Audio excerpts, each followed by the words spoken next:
Episode 2, Jejak Pemuda Bernama Ardan. Bagian 1. Pagi kedua di bawah langit panti. Pagi itu, cahaya matahari merambat perlahan melalui celah-celah jendela panti yang tua.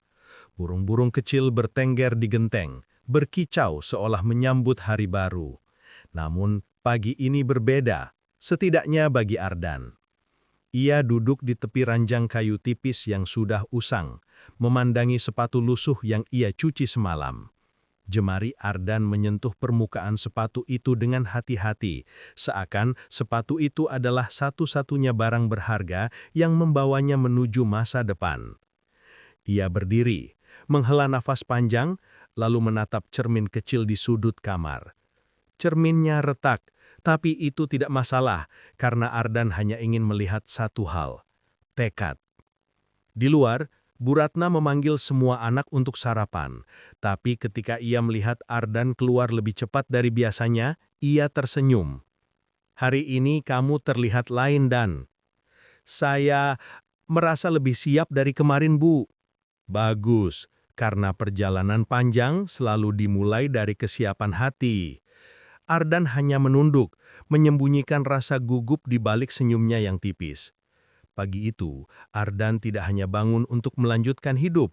Ia bangun untuk mengejar mimpi yang mungkin terlalu besar untuk anak panti sepertinya, tapi cukup besar untuk hatinya. Bagian 2, Bayangan masa lalu yang belum padam. Pagi berlalu, waktu senggang sebelum kegiatan panti dimulai, membuat pikiran Ardan mengembara ke masa kecilnya. Flashback.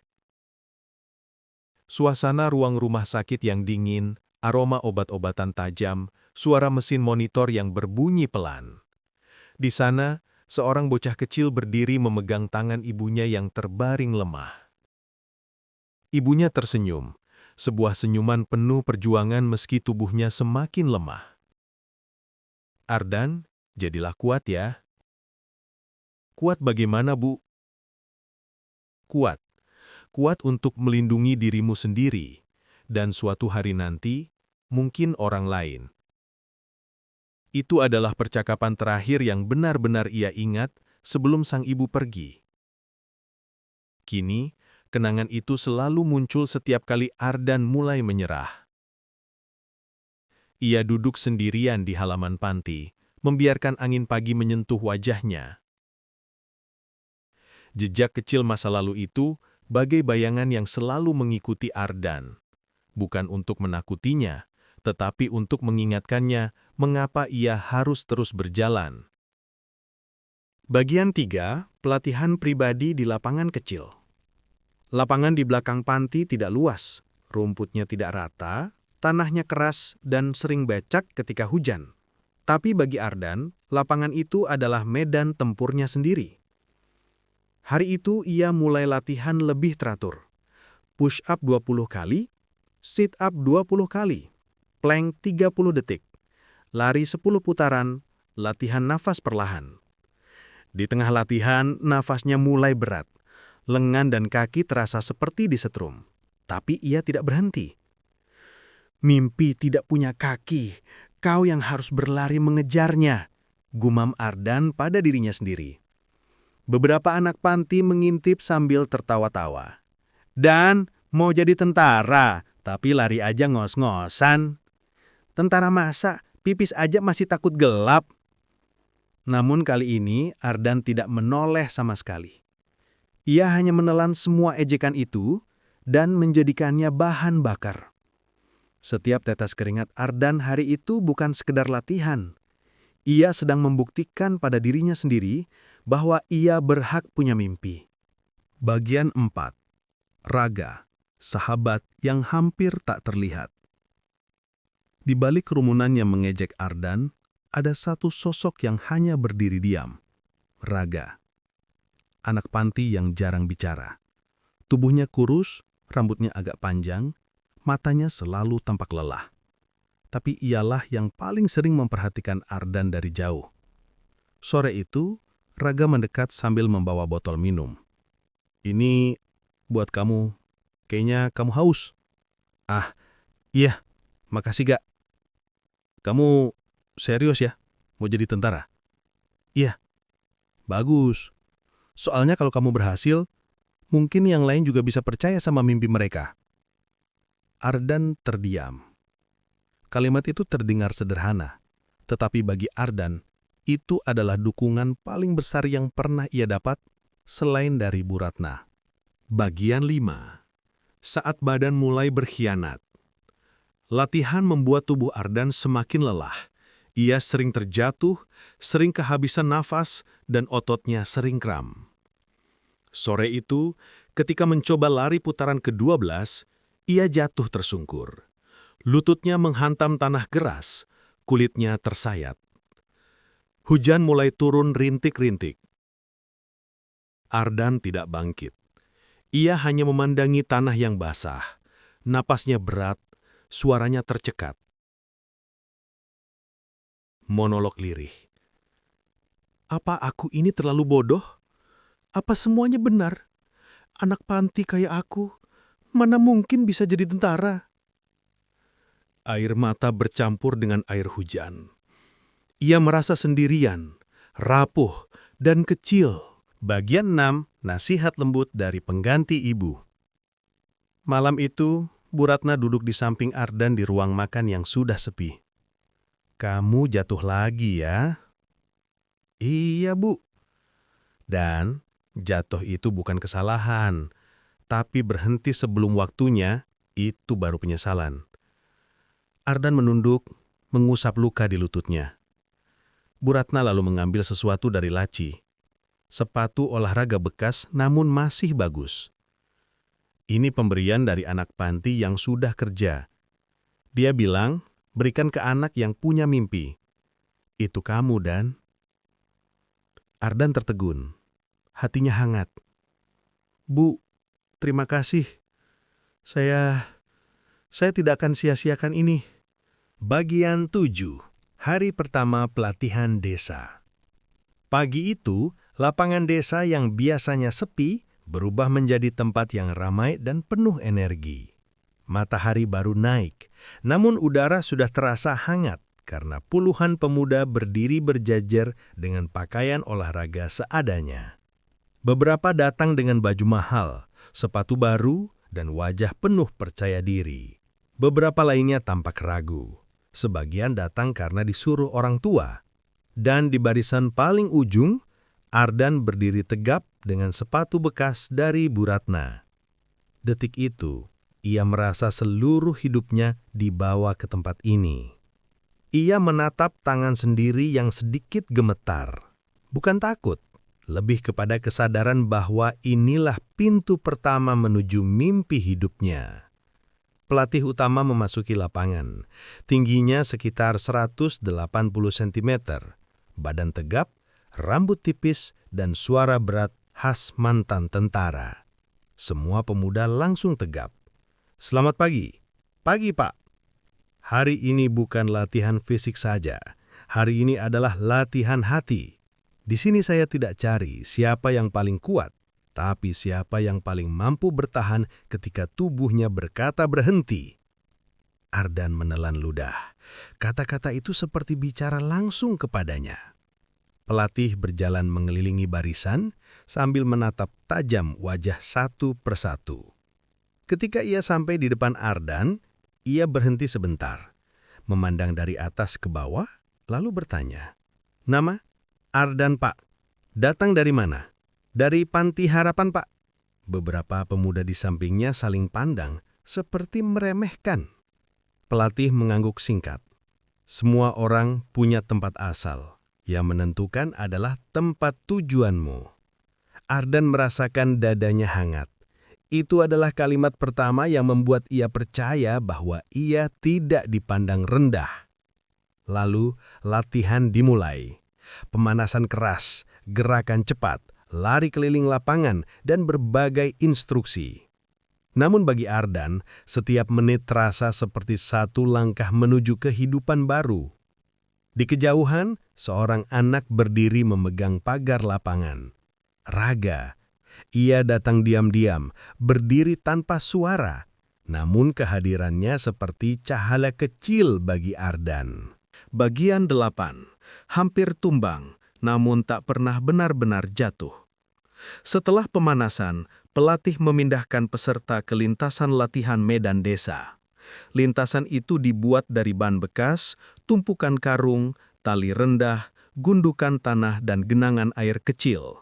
Tidak sempurna, tetapi cukup untuk menilai mental seseorang. Latihan pertama, lari cepat zigzag melewati ban. Banyak pemuda berlari lincah, namun ada pula yang tersandung. Ardan berada di tengah, tidak paling lambat, tetapi jelas terlihat belum terbiasa. Saat melompati ban ke-9, kaki Ardan tersangkut dan ia terjatuh keras. Tanah dingin menempel di pipinya. Dadanya sesak, napasnya tercekak. Beberapa peserta tertawa kecil. "Aduh, yang dari panti tumbang tuh! Pulang aja bro, tentara bukan buat kamu!" Tapi sebelum hatinya hancur, terdengar suara keras dari sisi lapangan. Raga berteriak dari kejauhan, memegang pagar dengan kedua tangan. "Ardan, bangkit!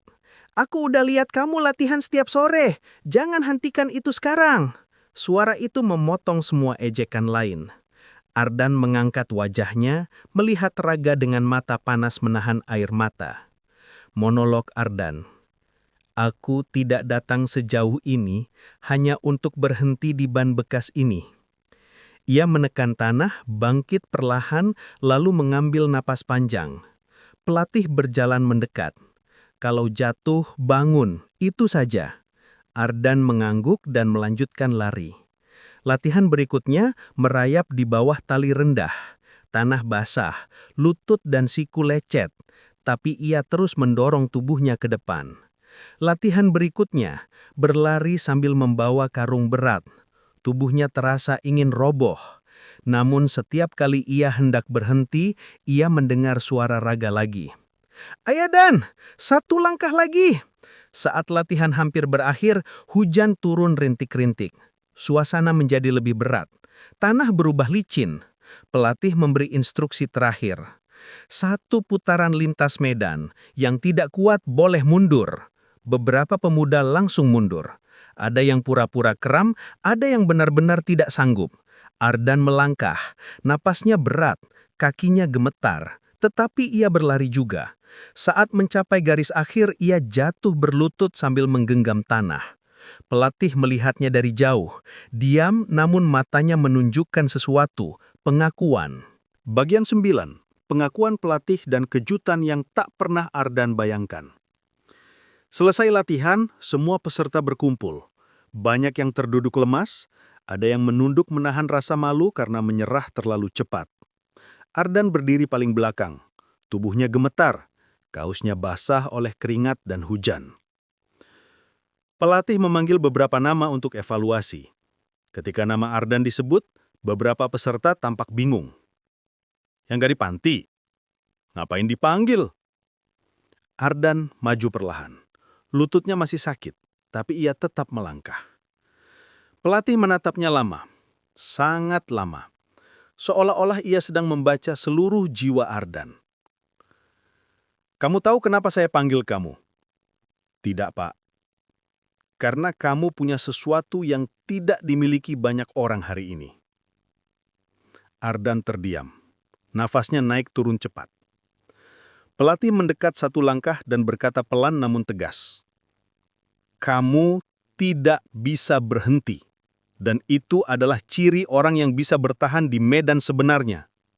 Beberapa peserta menoleh, terkejut. Pelatih melanjutkan. "Anak panti atau bukan, itu tidak penting. Yang penting adalah mentalmu. Kalau kamu mempertahankan semangat ini, kamu bisa jauh lebih kuat dari mereka yang merasa dirinya istimewa." Ardan menunduk, air mata mengalir tanpa ia bisa tahan. Bukan karena sedih, tapi karena baru kali ini seseorang yang bukan dari panti dan bukan Bu Ratna mengatakan ia memiliki potensi. Pelatih kemudian menyerahkan sesuatu pada Ardan. Sebuah gelang karet hitam bertuliskan "Never Stop." "Saya berikan ini hanya pada anak yang layak." Ardan hampir tidak bisa bicara. Terima kasih, Pak." Pelatih menepuk bahunya. "Mulai besok, kamu datang lebih awal. Saya beri beberapa latihan tambahan." Ardan terkejut. Latihan khusus untuk saya, Pak. Untuk mentalmu. Kenapa saya? Karena kamu tidak lari dari kesulitan. Kamu menghadapinya. Bagian 10, jejak Ardan resmi dimulai. Sore berubah menjadi malam. Lampu-lampu panti mulai menyala. Anak-anak kecil berlarian, tertawa, membuat suasana hangat. Ardan pulang dengan langkah pelan, membawa tubuh yang penuh luka, tapi hati penuh nyala. Sesampainya di panti, Bu Ratna melihatnya dari pintu. "Astaga, badanmu kenapa?" "Latihan pertamaku, Bu, tapi saya tidak menyerah." Itu yang membuatku bangga dan... Raga muncul dari belakang Bu Ratna memegang es batu. "Ini buat kakimu." "Makasih, Gak." Ardan duduk di tangga panti. Lampu kuning membuat suasana hangat. Ia membuka gelang hitam bertuliskan "Never Stop" yang diberikan pelatih. Ia memandanginya lama. Kemudian ia mengeluarkan foto ibunya dari saku. "Bu, hari ini Ardan hampir jatuh. Tapi ada yang menolong Ardan bangkit. Saya janji, saya tidak akan berhenti. Tidak akan." Angin malam bertiup pelan, seperti memberi restu pada janjinya.